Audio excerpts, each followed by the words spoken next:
Chips ले लो, cold drink ले लो, और मौसम है सुहाना। आते ही क्यों है फिर? चिप्स ले लो, भेल ले लो, मौसम है सुहाना, कुछ तो खिलाना।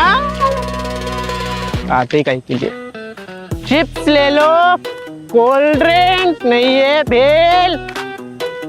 अरे साहब, आप अकेले क्यों बैठे हो? ये तो कपल जोन है। अरे अपनी किस्मत ही कुछ ऐसी है भाई, कपल जोन में भी अपने को अकेले ही बैठना पड़ता है। साहब एक काम करो ना, ये मेरा चिप्स और भेल ले लो। अरे साहब खाओगे ना जिंदगी बदल जाएगी आपकी। अरे छोड़ दे यार, डाइट पर हूँ।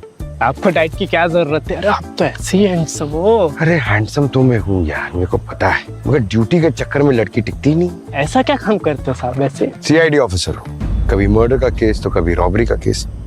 केस में इतना बिजी रहता हूँ ना कि मेरे लव लाइफ की ऐसी तैसी हो रखी है। आज डेट फिक्स की थी लेकिन वो आई नहीं। साहब आपको एक सजेशन दो।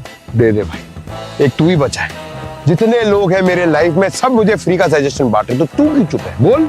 साहब आप रेडियो सर सुनते हो? रेडियो से है, नाम थोड़ा खतरनाक टाइप का नहीं है? सर उसका ना वो एक लव सेगमेंट आता है सर, वो सुनिए। जीएफ, पैचअप, ब्रेकअप जो भी है साहब, मैं तो सुना साहब शादी भी हो जाती है। क्या बात कर रहा है? अरे साहब 2 हफ्ते पहले मेरी गर्लफ्रेंड के साथ हो गया था थोड़ा सा, मैंने उसका लव सेगमेंट सुना एक। अरे साहब दूसरे दिन मैसेज किया नहीं कि गर्लफ्रेंड आओगे साहब। अरे यार तू तो देवता टाइप आदमी निकला। हाँ थैंक यू वेरी मच। मगर सुन, हाँ अगर किसी को बोला कि तूने सीआईडी ऑफिसर को ऐसी एडवाइस दी है तो देखो, समझा? चल चल निकल साहब। ये निकल निकल, कुछ नहीं चाहिए। Thank you very much. अरे बस हो गया तेरा एडवाइस, जा फटाफट जा। हेलो मुंबई, आज फिर आया हूं मैं आपकी दिल की धड़कन बनके, आपका दोस्त ऋषभ, सिर्फ रेडियो जहर पे। तो हर रोज की तरह आज भी हम बात करेंगे उन आशिकों से जो प्यार में डूबे हुए हैं लेकिन तैरना नहीं जानते। तो जिसकी भी लव लाइफ में जहर है, डायल करें 143, क्योंकि प्यार की भाषा से बेहतर और कोई भाषा नहीं। तो रुके क्यों हो मुंबई, फोन उठाओ और डायल करो 143 और बोल दो दिल की बात, सिर्फ रेडियो जहर पे।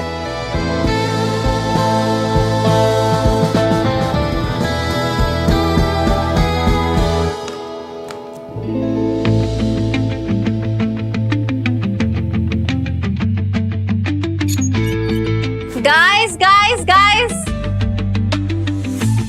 गुड न्यूज है, आ जाओ सब।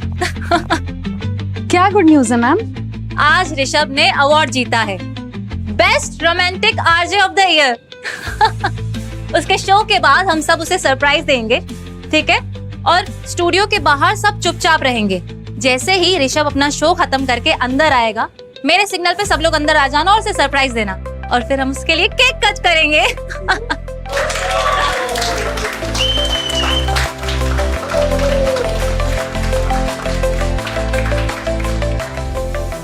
अवार्ड तो मिल गया, पर उसका जो एटीट्यूड है स्काई है, उसका क्या करेंगे?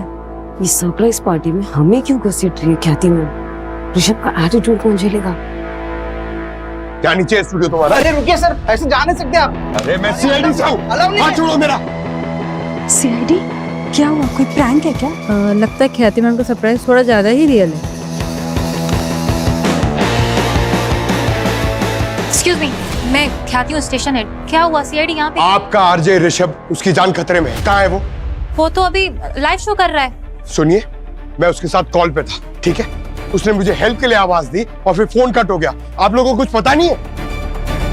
सिग्नल चेक करती हूँ मैं, एक मिनट। सिग्नल चेक करने का टाइम नहीं है यहाँ पे मैम। वो कहाँ पर है, मुझे उसके पास लेके चलिए अभी। वो अंदर रिकॉर्डिंग रूम में। आ जाइए आप, आ जाइए।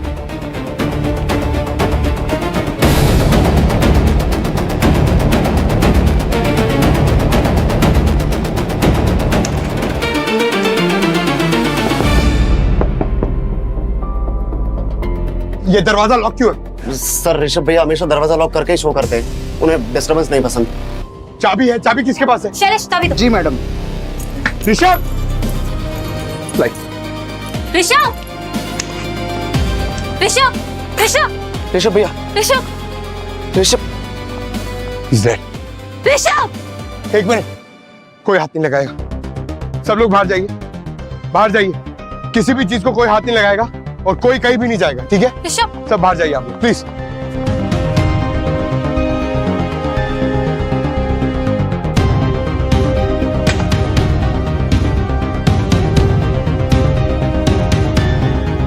जय सर। सर रेडियो जहर के स्टूडियो में हूं। यहाँ का आरजे ऋषभ सर, उसकी लाश मिली है।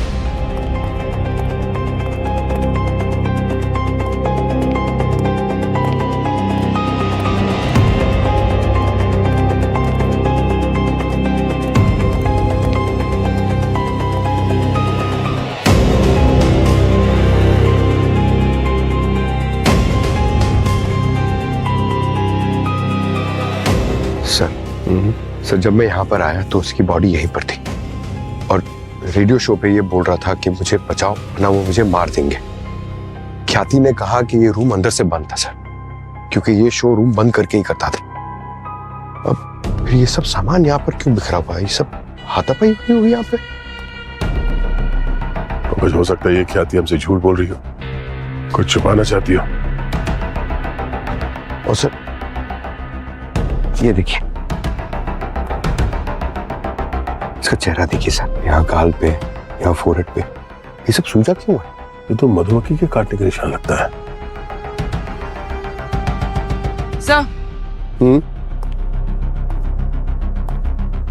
क्या हुआ? सर ये देखिए, मधुमक्खियां। तो मरी हुई है? हाँ सर, ये मरी कैसे? इसका मतलब ऋषभ को मधुमक्खियों ने काटा था, क्योंकि अक्सर मधुमक्खी किसी को काटने के बाद वो खुद भी मर जाती है। पर सर ये मधुमक्खियां अंदर आई कैसे? दरवाजा बंद था, यहाँ पे कोई खिड़की नहीं है, फिर कैसे? सर हाँ? ये देखिए, ये यहाँ पे था। सर बॉक्स 10, ये तो एंटी एलर्जिक है। इसका मतलब है मधुमक्खियों के काटने के बाद ऋषभ ने अपने आप को बचाने की कोशिश की है। पर सर अगर इसने ये इंजेक्शन लिया है तो फिर इसकी बॉडी सूजी कैसे? शायद इंजेक्शन लेने में देरी हो गई हो। लगता है ऋषभ ने कुछ ऐसा देखा है या सुना है जिसकी वजह से इस पे यह हमला हुआ। खूनी चाहता था कि इसकी चीख पूरा शहर सुने।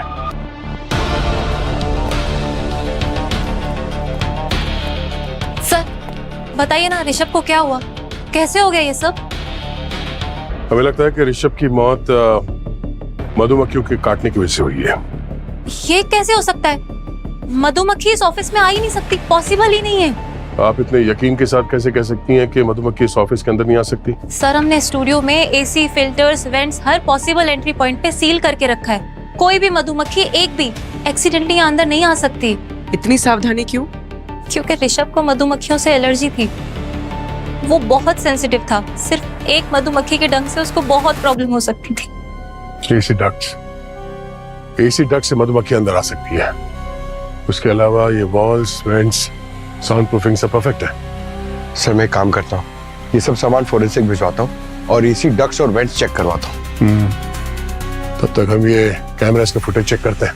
ये स्लॉट मुझे चाहिए सम्राट, लिसनर मुझे सुनना चाहते हैं, समझा? गलत। ऋषभ भैया खुद कहते थे मैं अगला बिग स्टार बनूंगा, आरजे सम्राट, तो ये स्लॉट तो मुझे मिलना चाहिए। क्या हो रहा है यहाँ पे?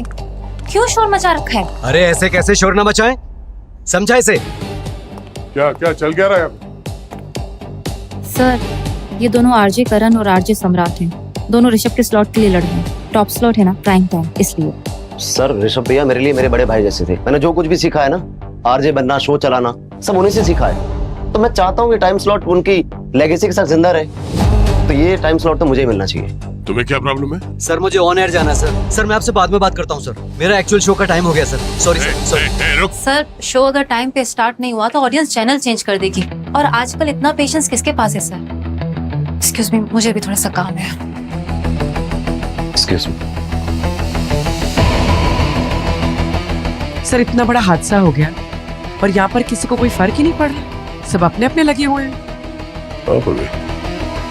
इस ऋषभ के बारे में पता करो, उसके दोस्त, उसके दुश्मन, सब कुछ पता तो चले ऋषभ चीज क्या थी इसके मरने से यहाँ पर किसी को कोई फर्क ही नहीं पड़ रहा। सारुण, ये तुम्हारे कहने का मतलब है कि एसी के डक्ट में ना कोई मधुमक्खियां थी या मधुमक्खी की ट्रेसेस? बिल्कुल बॉस, इस डक्ट में कहीं भी मधुमक्खी का कोई जरा सा भी पंख का टुकड़ा भी नहीं है, और ना ही इस डक्ट में ऐसी कोई जगह है जहां से मधुमक्खी अंदर घुस सके, कोई रास्ता नहीं। मगर सर, इतनी सारी मरी हुई मधुमक्खियां वहां उस स्टूडियो के बंद कमरे में आई कैसे? और इस ऋषभ ने अपने आप को बचाने के लिए वो एंटी एलर्जी इंजेक्शन भी लिया था, वो भी काम नहीं किया। काम तो तब करता ना दया जब वो इंजेक्शन लेता, उसने एंटी एलर्जी डोज ली ही नहीं। यार सारुण, के तू क्या कह रहा है? ऋषभ के हाथ पर इंजेक्शन का निशान था। नहीं, ये बात ठीक है, इंजेक्शन ऋषभ ने खुद लगाया है। तो फिर मरा कैसे? मरा इसलिए क्योंकि उस इंजेक्शन में एंटी एलर्जिक डोज थी नहीं, इस इंजेक्शन में सिर्फ पानी था। What? सर, ऐसा कैसे हो सकता है? ऋषभ इस इंजेक्शन में सिर्फ पानी भर के क्यों लाएगा? नहीं पंकज, अपने आप नहीं लेके आया होगा, किसी और ने इंजेक्शन बदला है जिसको मालूम था कि ऋषभ को मधुमक्खी से एलर्जी है। एग्जैक्टली अभिजीत, असल में ऋषभ को बी वेनम एलर्जी थी। Bee venom allergy? हाँ पूर्वी, ये एक ऐसी एलर्जी होती है जिसमें किसी इंसान को अगर कोई मधुमक्खी डंक मार जाए तो उसका पूरा का पूरा शरीर सूख जाता है और उस इंसान को सांस लेने में भयंकर तकलीफ होने लगती है और कुछ ही मिनटों में उस इंसान की दर्दनाक मौत हो जाती है। एक और बात बॉस, तुझे भारत का घोड़ा है, हम लोग चले तेरे पीछे पीछे। यार इधर, अच्छा चल बता। एक मिनट, ये मधुमक्खियां देख रहे हो? हाँ। मुझे इन मधुमक्खियों में हाइपोथर्मिया के साइन मिले हैं। मधुमक्खियों में? हाँ बॉस, किसी ने इन्हें बहुत ठंडी जगह पर रखा है, जस्ट अबव फ्रीजिंग टेम्परेचर।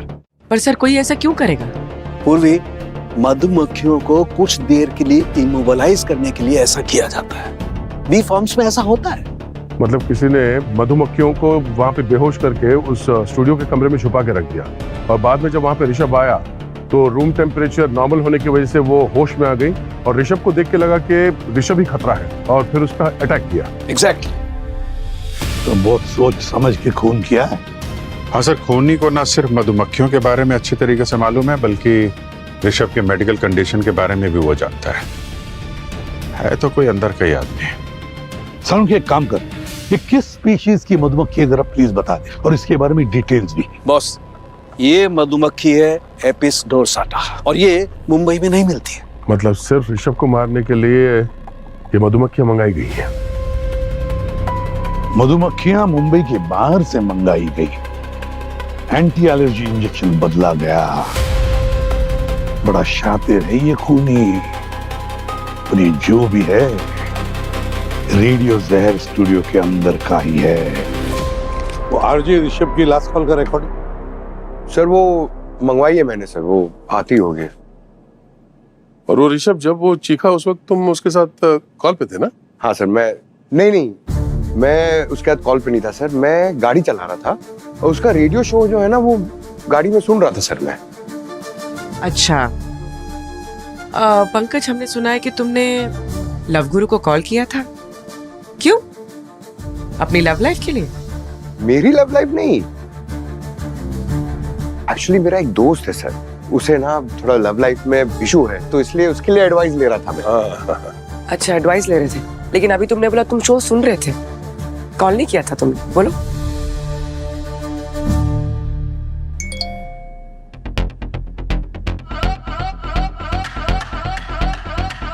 उसी का है ना रेडियो जहर? क्लिक करो, रखो टेबल पे रखो।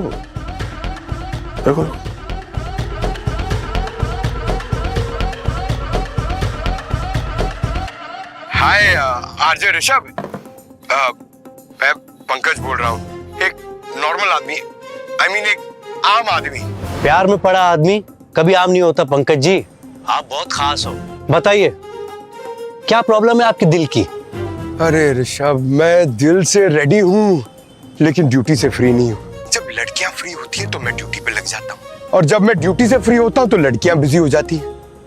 अरे यार, ये टाइमिंग का ही स्कैम चल रहा है मेरी लाइफ में। तो आपका प्यार तो ऑफिस के रोस्टर पे चल रहा है। अरे बिल्कुल सही यार, कैलेंडर में एंट्री कर देता हूँ डेट के लिए लेकिन वो भी कैंसिल हो जाती है। मैं तो सोचा लव लेटर लिखने से पहले अप्रूवल ले लूं कि subject to availability of partner. वाह पंकज जी वाह, आप तो बहुत रोमांटिक हो और फनी भी। डोंट वरी, मैं हूं ना, आपकी लव प्रॉब्लम का सलूशन मेरे पास है। अरे यार बताओ बताओ, जल्दी बताओ ऋषभ, आप ही तो हमारे जैसे सिंगल लोगों की ओनली होप हो। हाँ हाँ बिल्कुल, रेडियो ज़हर हमेशा आपके। ये क्या है? किसने आने दिया तुम्हें अंदर? ये क्या कर रहे हो तुम? हेलो ऋषभ, जाओ जाओ बाहर, छोड़ो मुझे। क्यों मार रहे हो मुझे? हेलो ऋषभ, आई ओके? बचाओ, हेल्प हेल्प हेल्प, मत मारो मुझे। कोई तो कमरे में घुसा था, इसलिए ऋषभ चीख रहा था। सर ये ऋषभ बहुत ही पॉपुलर आरजे है, इसे बेस्ट आरजे का अवार्ड भी मिला है, अपनी पॉपुलैरिटी के पीक पे था। सक्सेस पूर्वी, सक्सेस। और सक्सेस आने के साथ क्या मिलता है? क्यों पंकज, तुम्हें पता है? पैसा, जेलसी और दुश्मनी। सर हाँ,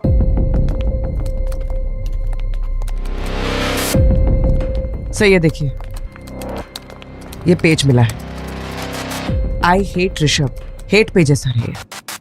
फैन पेज तो सुना था, ये हेट पेज क्या होता है? सर आजकल कैंसिल कल्चर का जमाना है, इन हेट पेजेस पे लोग यंग सेलिब्रिटीज को गालियां देते हैं, उनके खिलाफ लिखते हैं, उनके काम के खिलाफ लिखते हैं। पूर्वी ये पेज किसने बनाया बताओ जरा। सर ये किसी ट्रबल मेकर नाम के बंदे ने बनाया है। पूर्वी जरा आईपी एड्रेस से पता करो कि ये पेज क्रिएट कहाँ से हुआ है। सर आईपी एड्रेस स्टैटिक है, ये पेज रेडियो ज़हर स्टूडियो में ही क्रिएट हुआ है। मतलब ये ट्रबल मेकर और ज़हर स्टूडियो वाले अब एक ही इंटरनेट कनेक्शन यूज कर रहे हैं, मतलब वहीं का कोई आदमी है सर ये? हाँ पूर्वी, ये आईएसपी से, इंटरनेट सर्विस प्रोवाइडर से पता लगाओ कि ये डिवाइस किसके नाम पर है। अच्छा हुआ ड्रामा किंग ऋषभ हमेशा के लिए चुप हो गया। कौन है? दरवाजा तोड़ दिया। मकान मालिक का जवाब क्या दूंगा मैं?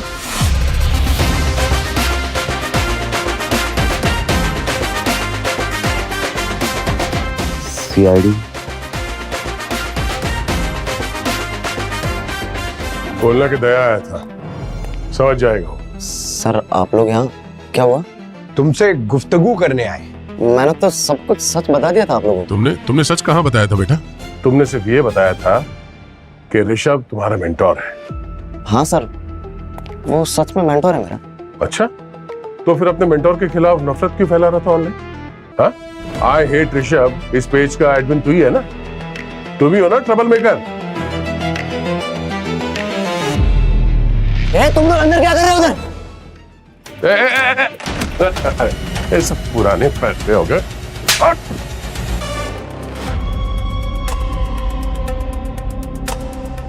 हाँ सर, मैं ही हूँ आई हेट ऋषभ पेज का मॉडरेटर। लेकिन मैंने उसे मारा नहीं है सर, कसम से। क्यों बनाया तुमने वो पेज? गुस्से में मैम। ऋषभ मेरे गुरु थे, लेकिन मुझे बहुत छोटा दिखाते लोगों के सामने। प्यून जैसा काम करवाते थे मुझसे, चाय लेके आ, कॉफी लेके आ, ये कर वो कर। टैलेंटलेस समझते थे मुझे। ऐसा क्यों? वो इसलिए सर कि ऋषभ सक्सेसफुल थे, लेकिन उनको ये डर था कि कहीं ना कहीं मैं उनसे ज्यादा सक्सेसफुल और पॉपुलर न हो जाऊं। जलता था वो मुझसे। क्यों? क्योंकि सर 2 महीने पहले मेरा शो भी ऋषभ के शो जितना हिट हो गया था, लेकिन बाद में ऋषभ ने मेरे ट्रस्टेड राइटर को डरा दिया। बस सम्राट, अब और नहीं, मैं जा रहा हूँ, मैं अब और यहाँ काम नहीं कर सकता। अरे सुनना यार, तू क्या हो गया तुझे अचानक से? ऐसी बातें क्यों कर रहा है? हमारा शो मुंबई मसाला जबरदस्त परफॉर्म कर रहा है, और ऐसे टाइम पे तो शो छोड़ के जाने की बात कर रहा है। लिसनर बढ़ते जा रहे हैं हमारे दिन ब दिन। लिसनर्स बढ़ रहे हैं या मौत के केसेस? तूने मुझे पहले क्यों नहीं बताया कि मेरे से पहले तेरे 5 राइटर्स मर चुके हैं? क्या बोल रहा है तू ये सब? हाँ, किसने बोला तुझे? मुझे छोड़कर पूरा ऑफिस जानता है, पूरा स्टाफ बात कर रहा है इस बारे में। देख यार, मैं कोई रिस्क नहीं लूंगा, मुझे अपनी जॉब से ज्यादा अपनी जान प्यारी है। मैं किसी हॉन्टेड स्टूडियो का पार्ट नहीं बन सकता। अरे सुनना क्या?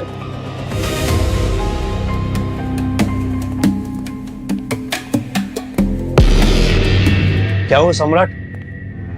राइटर भाग गया? क्या बोला था मैंने तुझे? बड़ा आरजे बनना सबके बस की बात नहीं। अच्छा, तो तूने उसके दिमाग में उल्टी सीधी बातें डाली है ना? और क्या क्या बोला तूने उसे? हाँ? बोल। ज्यादा हवा में मत उड़ सम्राट, अपनी औकात में रह। मैं इस चैनल का स्टार आरजे हूं और जब तक मैं जिंदा हूं वो कुर्सी मेरी रहेगी, समझा?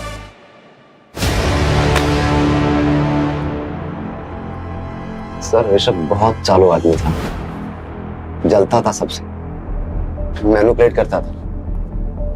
नहीं तो आप सोचिए कोई मकान मालिक बिना वजह अपने किराएदार को घर से बाहर क्यों निकालते? क्या मतलब? मतलब ये मैम, वो 10 दिन से घर से बाहर रह रहा था। तो कारण क्या था कि मकान मालिक ने उसे घर से बाहर निकाल दिया था? ये तो नहीं पता सर, शायद हो सकता है उन दोनों के बीच में झगड़ा हुआ होगा। ठीक है पंकज, जरा इस राइटर से जाके मिलो, पता तो करो कि किस वजह से वो डर के भाग गया था वहां से। तब तक मैं और पूर्वी मकान मालिक से मिलते हैं। अरे सर, वो ऋषभ मेरी जिंदगी का सबसे गंदा किराएदार था। रात रात तक पार्टी करना, लाउड म्यूजिक बजाना, लड़कियों के साथ घूमना, उसकी वजह से कॉलोनी में कैसे कैसे लोग घुसने लगे थे। तो आपने उसे समझाया नहीं? समझाया सर, पर ये जो सेलिब्रिटीज होते हैं ना, वो सारे के सारे एक जैसे होते हैं। जरा सा फेम क्या मिल गया, उन्हें लगता है सारी दुनिया उनकी, भगवान समझने लगते हैं खुद को। तो क्या हम उसका कमरा चेक कर सकते हैं? क्यों, क्या हुआ? कुछ प्रॉब्लम किया है क्या उसने? ऋषभ का खून हो गया सावित्री जी। हे भगवान, कब, कैसे? कल रात। हम चेक कर सकते हैं उसका कमरा? पर कमरा तो मैंने कब का साफ कर दिया। क्यों? कितनी गंदगी मचा के रखी थी उसमें, साफ करने में 3 दिन लगे मुझे। तो कुछ मिला उस गंदगी में? कचरे के सिवा कुछ भी नहीं था। हाँ, पर्सनल सामान तो वो साथ में लेकर गया। सुना है पास वाले किसी होटल में शिफ्ट हो गया था। सर,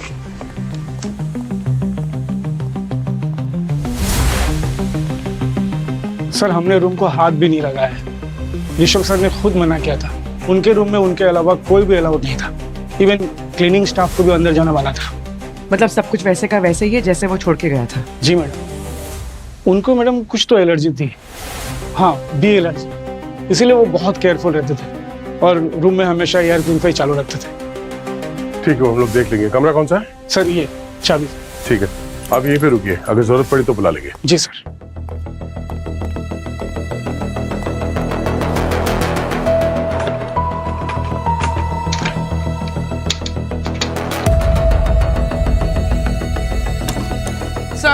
हाँ?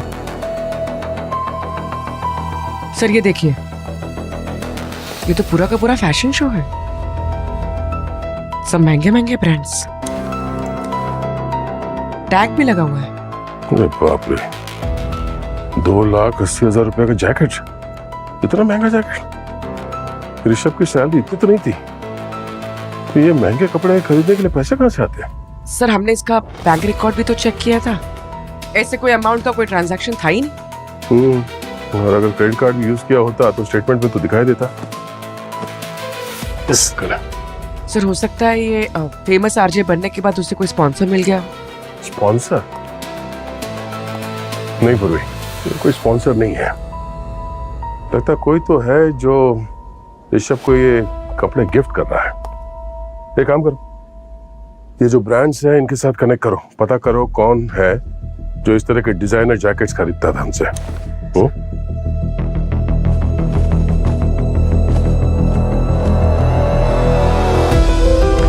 सर ये देखिए, क्या? कोई लेटर है, लव लेटर। आजकल के टाइम में love letter, interesting.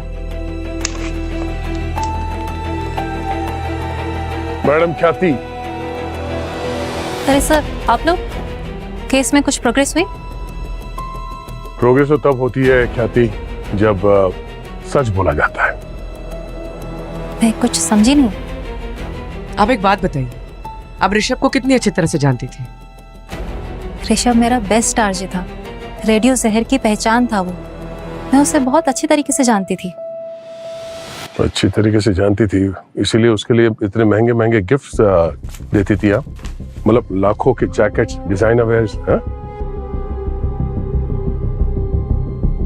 Sir Rishabh एक आर्टिस्ट था और आर्टिस्ट को पैम्पर करना पड़ता है, इसीलिए बस उसे कभी कभी गिफ्ट दे देती थी। आपने उसे गाड़ी भी गिफ्ट दी थी, वो भी ड्राइवर के साथ? वो तो ऋषभ को भी एलर्जी थी और पब्लिक ट्रांसपोर्ट में ट्रैवल करने से डर लगता था, और ड्राइवर इसलिए क्योंकि उसे ड्राइविंग नहीं आती थी। और ऋषभ स्पेशल था, मैं बस चाहती थी वो खुश रहे। और मैडम, ये लव लेटर भी दिया है आपने उसे खुश रखने के लिए?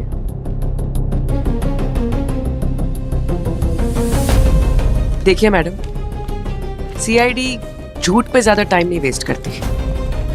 आपकी भलाई इसी में है कि आप सच बता दें।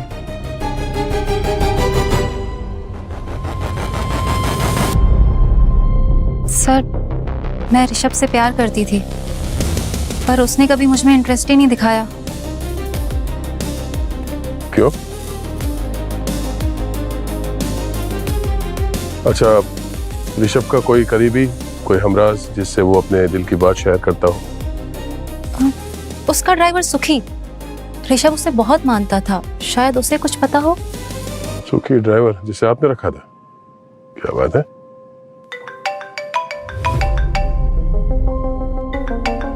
हाँ पंकज। सर एक अपडेट है, सम्राट का राइटर मिल गया है अपने गांव में, यूपी में। उसने बताया है किसी ने उसे धमकाया था। अच्छा, किसने? ऋषभ का ड्राइवर सुखी। वहां भी सुखी। पंकज पता करो ये सुखी अभी कहाँ है। Okay sir.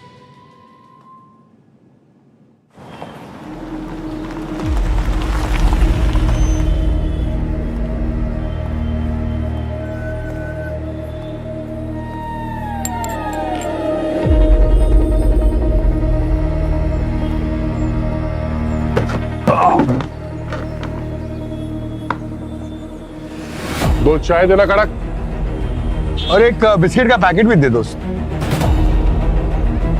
तुम्हें देख के लगता नहीं है कि तुम्हें दुख है अपने मालिक ऋषभ के जाने का? ओए, क्या नाटक है रे? कौन है रे तुम लोग? बैठ जा बैठ जा। कौन लोग हो रे तुम लोग? हम लोग सीआईडी से हैं। Sir CID?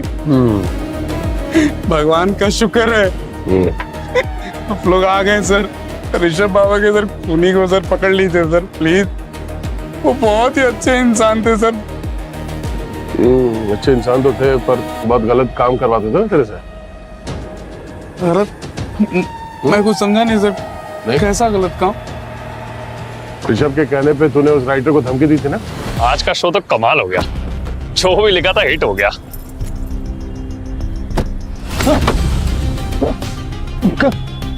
कौन हो तुम?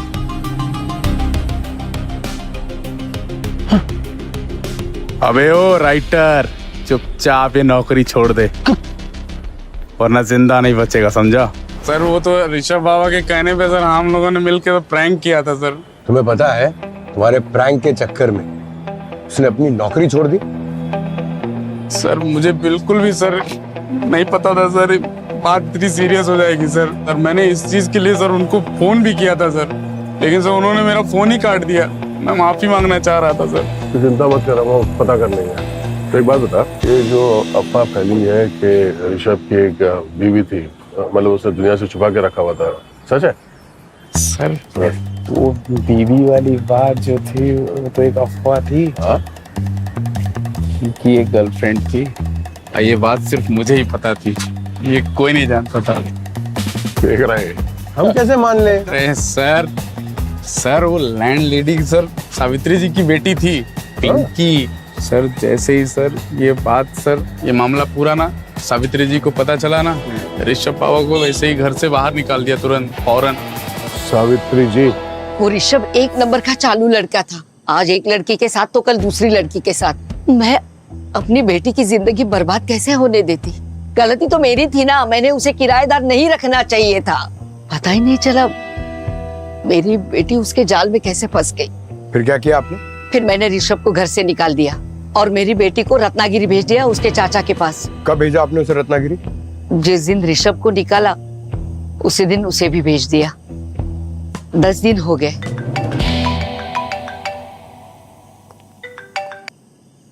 हाँ डॉक्टर साहब,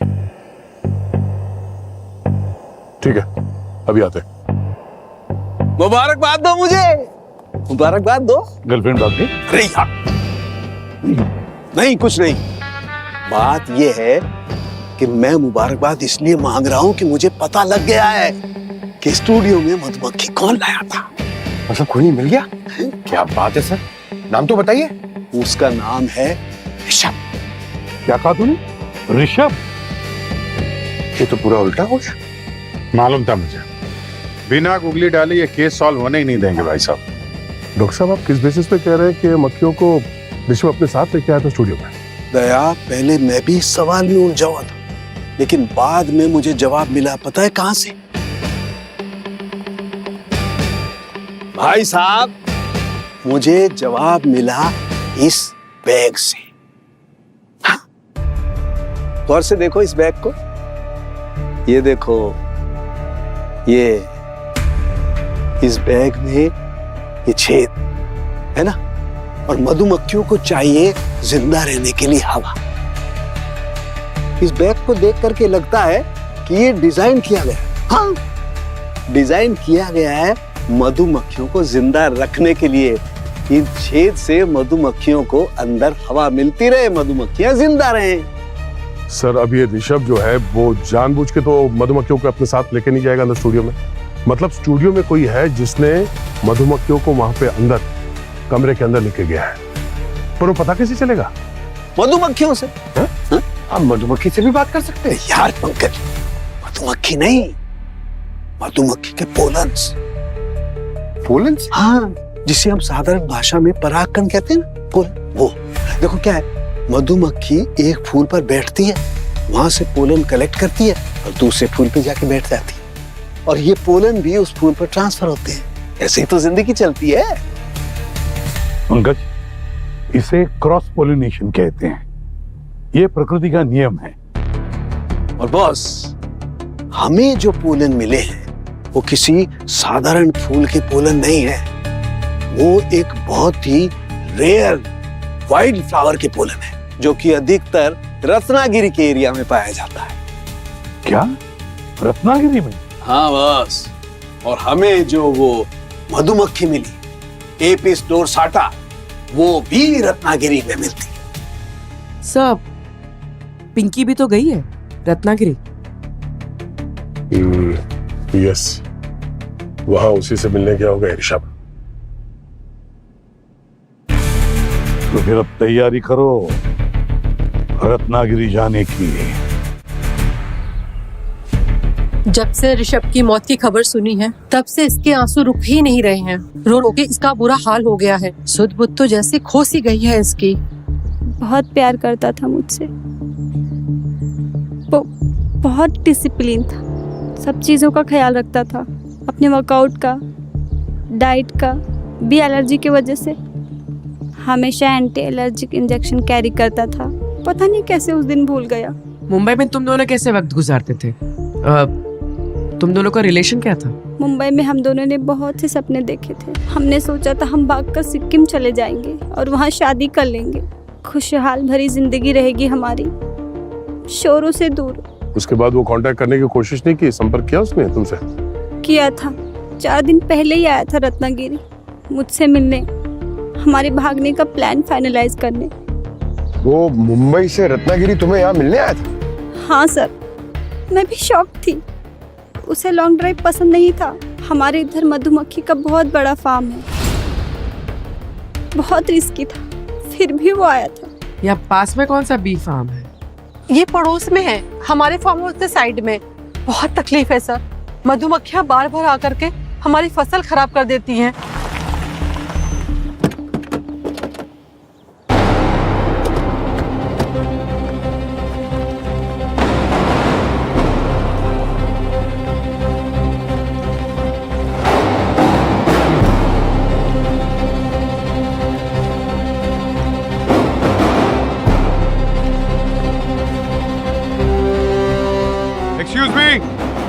अरे कोई है क्या?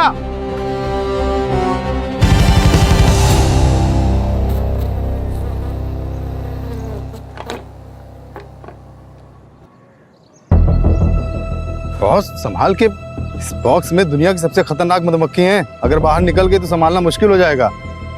बच गया सर, वरना फोरेंसिक टेबल पे लेटना पड़ता। हम लोग सीआईडी से हैं और आपके हाल फिलहाल में जो सेल्स हैं इन मधुमक्खियों का, उसके बारे में कुछ जानना चाहते हैं।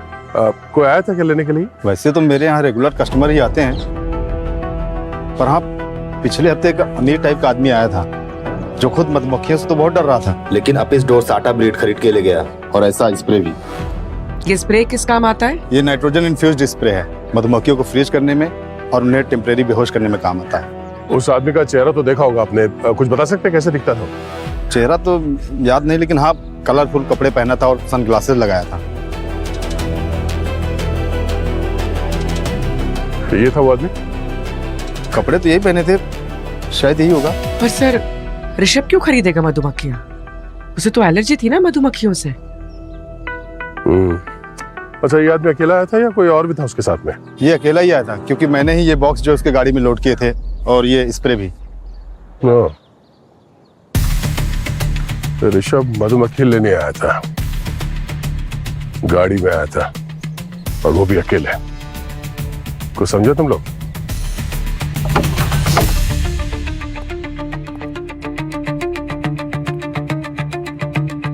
सर ये तो शादी के घर जैसा सजाया हुआ है।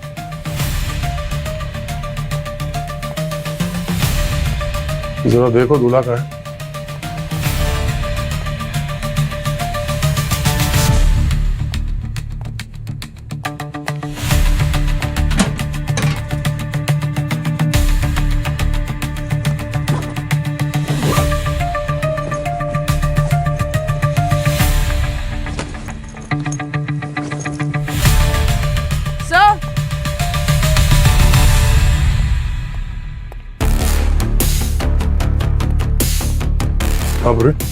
सर ये देखिए, ये तो बिल्कुल वैसे ही कपड़े जैसे हमें ऋषभ के होटल रूम में मिले थे, ब्रांडेड।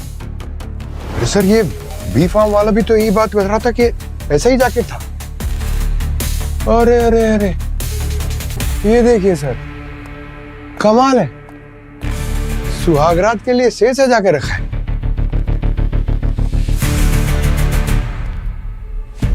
सर ये देखिए, शादी का कार्ड। तारीख तो आज की है, पर अभी तक तो ये रिसेप्शन खत्म हो गया होगा।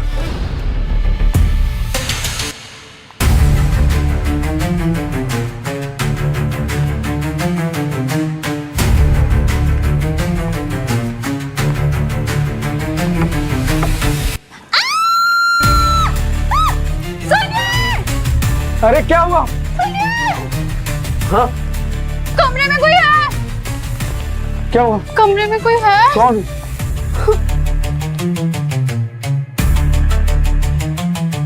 कौन हो भाई तुम? कमरे में क्या कर रहे हो? ओ हेलो भाई, सीआईडी?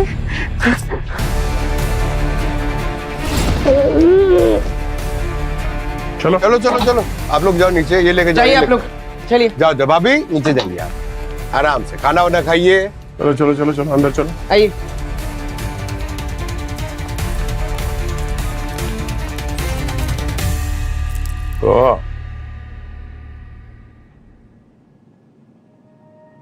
वहाँ फार्म हाउस के मालिक, उसने बताया था कि ऋषभ आया था मधुमक्खी लेने के लिए।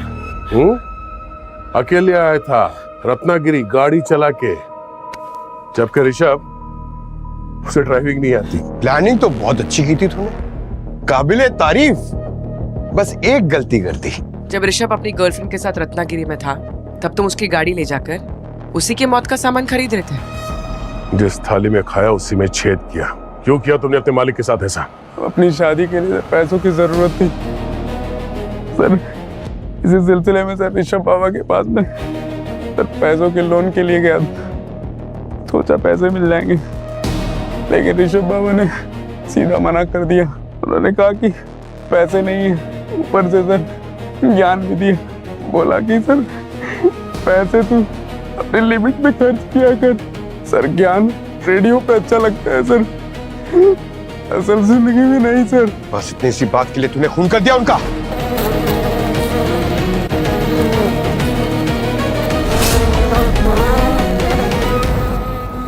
तुम यहाँ क्या कर रहे हो? ये बचाओ, हेल्प हेल्प हेल्प, मत मारो मुझे। मुझे एक बात बता, ऋषभ ने अगर तुझे पैसे नहीं दिए तो ये शादी के खर्चे के लिए पैसे कहाँ से आए तेरे पास? सर वो हमने सुखी का बैंक अकाउंट चेक किया तो पता चला कि आपने 10 लाख रुपए डाले इसके अकाउंट में। क्यों सावित्री जी, क्यों? क्यों किया आपने ये सब? जब मुझे पता चला कि घर से निकालने के बावजूद भी ऋषभ मेरी बेटी को रत्नागिरी में जाके मिलता है, मेरे पास कोई चारा नहीं था उसे मारने के सिवा। आप जानती थी कि सुखी ऋषभ के सबसे करीबी था और इसीलिए आपने उसकी मदद ली। आप ये भी जानती थी कि सुखी को शादी करने के लिए पैसों की जरूरत थी और ऋषभ ने उसे पैसे देने से मना कर दिया था। और पैसा सबसे बड़ा मोटिव होता है सावित्री जी, किसी का खून करने के लिए, और आपने सुखी का इसी बात का फायदा उठाया। आप ही बताइए सर, जब मुझे पता चला कि मेरी बेटी ऐसे लड़के से प्यार कर रही है जिसने कई लड़कियों की जिंदगी बर्बाद की है, क्या मैं मेरी बेटी को उसके साथ जाने देती? आपने ऋषभ को क्यों मारा? वो मुझसे प्यार करता था। 4 महीने भी नहीं हुए तुम्हें दोनों को मिलकर, क्योंकि 4 महीने में किसी का सच, किसी का इरादा कुछ भी समझ में नहीं आता है। मैं और तुम्हारे पिताजी 30 साल एक साथ रहे, लेकिन एक दिन तुम्हारे पिताजी हमें छोड़कर चले गए। तभी मुझे पता चला कि प्यार कभी भी धोखा दे सकता है। मैं तुम्हें उससे बचाना चाहती थी बेटा। सावित्री जी, कोई भी इंसान बुरा नहीं होता, बुरी होती है उसकी सोच, गलत होती है उसकी सोच। एक मासूम इंसान को मारकर आपने भी गलत सोचा, गलत किया। आपको कानून कभी माफ नहीं करेगा।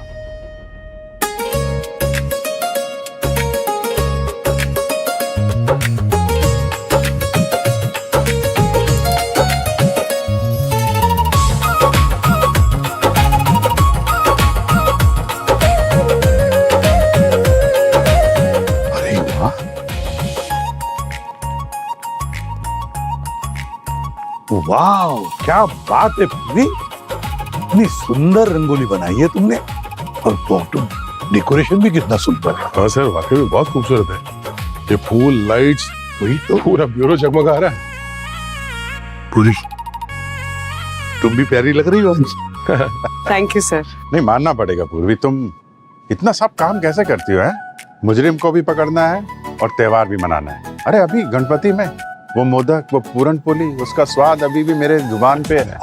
और दिवाली में देखो इतनी अच्छी सजावट, फूल, रंगोली, मिठाई विठाई है कि नहीं?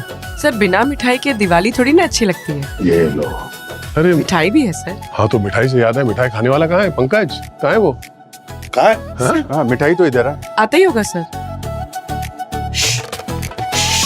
वाह, क्या बात है सर।